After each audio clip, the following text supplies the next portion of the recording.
For many Americans, it's the hotbed of the Middle East, surrounded by this, and this, and this. With everything going on in the media right now, this is how my sister reacted to the news that I'm going to the Middle East. Why don't you want me to go? Like, honestly, from the bottom of your heart. I think it's dangerous, and I don't want you to die.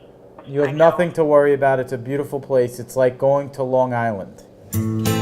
So, why am I going to this dangerous place and freaking my family out? Because the US government has asked me to go to Kuwait to represent American entrepreneurship.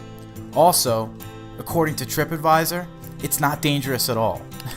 Given all the security and political and social challenges we face, why a summit on entrepreneurship? Entrepreneurship because you told us that this was an area where we can learn from each other. Taking an idea that starts around a kitchen table or in a garage and turning it into a new business and even new industries that can change the world. So here's the deal. The US government has structured programs to help the growth of entrepreneurship in certain regions. Dropping entrepreneurs instead of bombs seems a hell of a lot cooler to me. I'm Jason SALTZMAN, an American entrepreneur and founder of AlleyNYC, one of the largest startup hubs in Manhattan. I work with startups, I write about startups, but most of all, I build startup communities. I'm going to Kuwait to see if we can help foster the growth of a new startup community. The Iraqi invasion set the Kuwaitis back 10 years in innovation. They're now playing catch-up to some of the dominant areas in that region like Dubai and Abu Dhabi. I don't know about you, but I love rooting for the underdog. I have no idea what the hell we're gonna find here, but sit back and join me in this crazy journey. In the 1930s, oil was discovered here, and since the 50s, it's been the backbone of the economy. Today, 90% of the population works for the government, but a select few are on the cutting edge of creating small businesses. I have 5 days to visit events, universities, and government officials to learn whether we could spark a fire and get a community started in Kuwait. As soon as we got in, I met with Lisa, the public affairs officer from the US Embassy in Kuwait. What is entrepreneurship like in Kuwait today? The economy is dominated on the one hand by service sector, and you can see that much of that is franchising of ideas from abroad, and by obviously the core petroleum industry. They haven't had, say, perhaps as many opportunities to intern, and that's one of the things we're hoping that you'll bring with you, some of the ways that they can create a community that can help them make that transition. Okay, so they got Starbucks and they have McDonald's. But what about people who want to get together to geek out and innovate in interesting things? I'm also wondering whether they'll accept me into their community and take my advice. After all, a Jew from Long Island giving advice on community to a bunch of Arabs? We'll see. At our first event that evening, at AlleyNYC University, we met Netta, who started the first accelerator program in Kuwait. Let's see what he has to say. I see a lot of frustration, people working in the government sector. They want to go do their own things. That night after the event, Netta showed us around the real Kuwait. We explored the old market and felt immediately welcome. My buddy Sam even got crowned with a kefa. After that, Netta invited us to a diwania in his home. What's a diwania? It's like a giant man cave, equipped with Sony PlayStation, hookah, and all the coffee you could drink. It's super clear that I was totally wrong about worrying about the acceptance thing. As a matter of fact, I felt more comfortable than I felt in a really long time.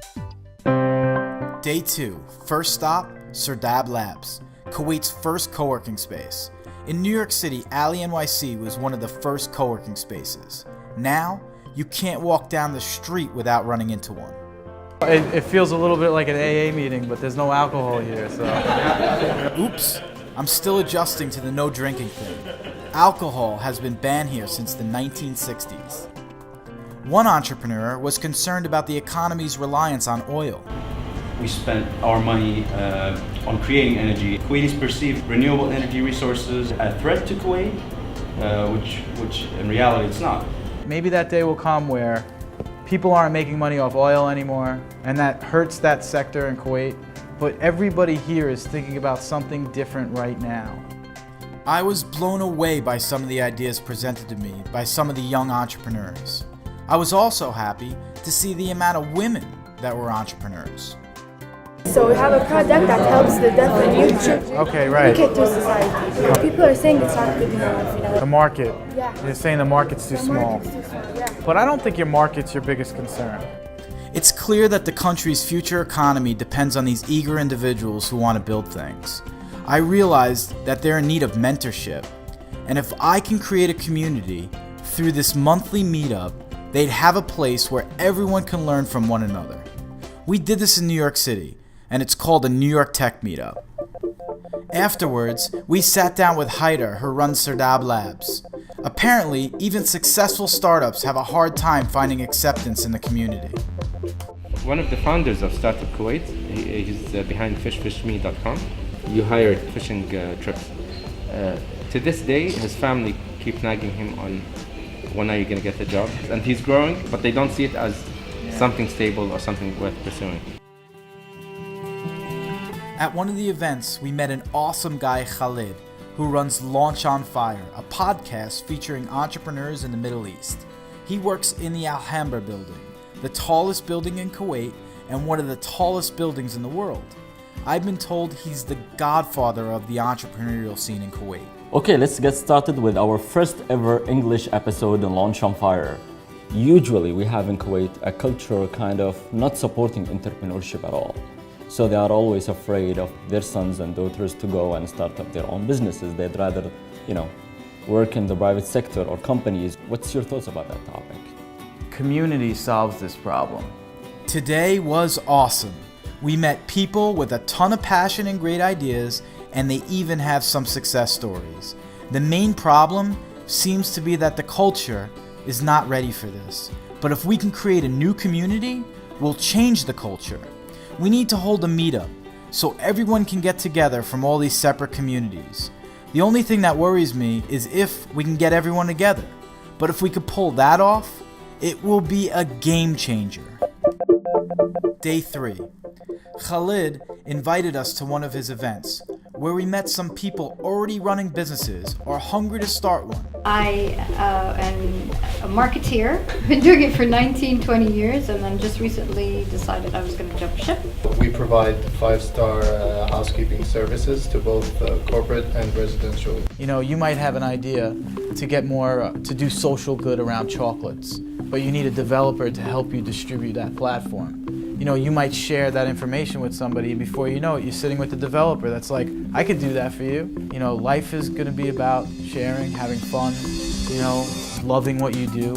That's why you want to quit your jobs. After his event, we had a quick stop at the American University of Kuwait. It's a child monitoring system where I have 4 devices for the baby, a baby device and a bracelet. A Fitbit for babies? That's awesome. The government has done a wonderful job of providing very generous scholarships for its youth to study abroad, but at present they're returning and they're not finding it easy to take advantage and leverage that education into progress for the Kuwaiti economy. Now that we met all these separate communities from colleges and different events, we need to get everyone together. In New York City, 10 years ago, the New York Tech Meetup started.